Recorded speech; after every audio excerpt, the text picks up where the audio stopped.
Hey guys, Civilloid here, back in with another action figure review. Today we'll be taking a look at the Transformers Age of the Primes Deluxe Class Air Raid.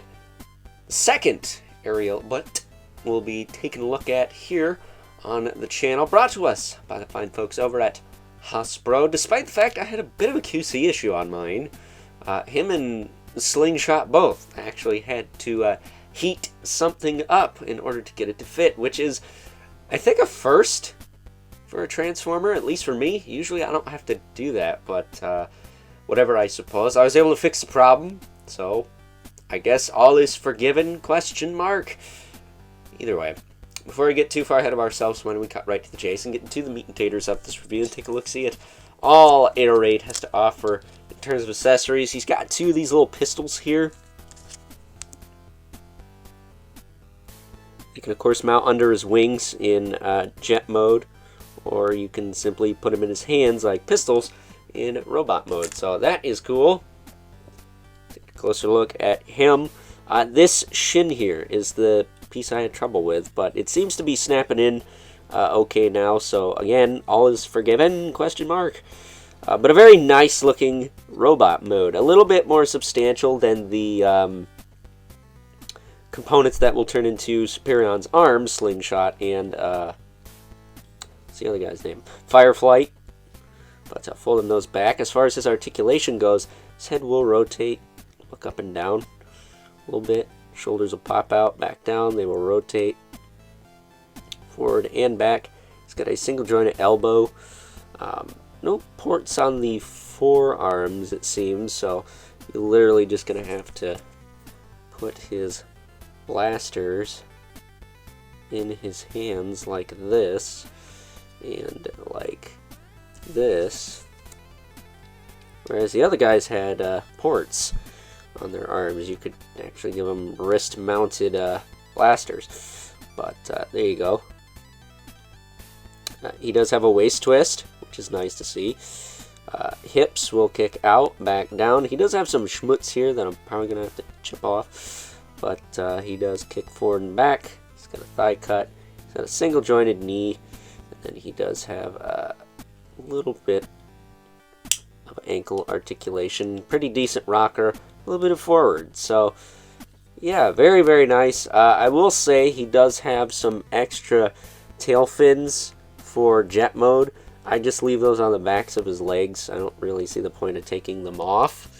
Find it kind of odd they're not already attached, but I guess he's not supposed to have those, but rather than risk losing them, I just leave them on.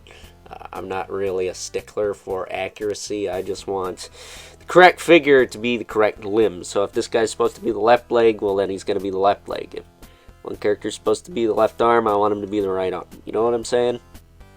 Well, left arm, but right as in it's on the correct side. Standing him up there so we can bring in our two regulars.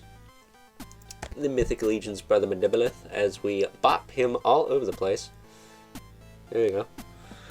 As well as the infamous 11 Spawn. I don't know what I hit lifting him up, but as usual, good old Al Simmons towers over everyone. So with that being said, it's time now that we wrap things up with some final thoughts. Overall, and aside from having to heat up the shin so it fits better when transformed, I like good old Air Raid here. I think he's a fun little figure. I think both him and Skydive are probably the more substantial of the aerial bots that combine to form Superion. I don't think Slingshot and Fireflight are bad by any means, but as far as who's better than who, I think you're getting a lot more value with Air Raid and Skydive, because I do share the same, we'll say, skeleton, maybe not 100% the same body, because I do have some alternate parts here and there. So before we wrap this up, I think it is now time that we transform Air Raid into his jet mode. And as promised, here we have good old Air Raid in his jet mode. Like the rest of the aerial bots, he too turns into a jet. Not entirely sure what kind of jet, but From the top, looks pretty good. Pretty clean. From the bottom, not so much, but that seems to be a thing with jet transformers. You can put his guns on the wings. It's nice that they all have 2 guns, unlike Silverbolt only got 1. How is it that the leader got the shaft and firearms? I don't know. That said, I will say this piece here is not perfect on mine, whereas you can see this one does actually sort of snap in. This one just kind of sits there. It's level, and I can get him to sit, but I had to heat that piece up because it was warped out of package. I tried using a little bit of lubricant to loosen the hinge joint up. That way it would push into there, but it wasn't working, so I had to use a hairdryer, hold that sucker down, and warp it. So yeah, not great QC, but not the worst. Nothing's like overly loose on these guys, but that in particular was one issue I had. I did have another issue on Slingshot, but we'll talk about that later today when we take a look at him. So with that being said, hope you guys enjoyed this review. Until next time, catch you guys later.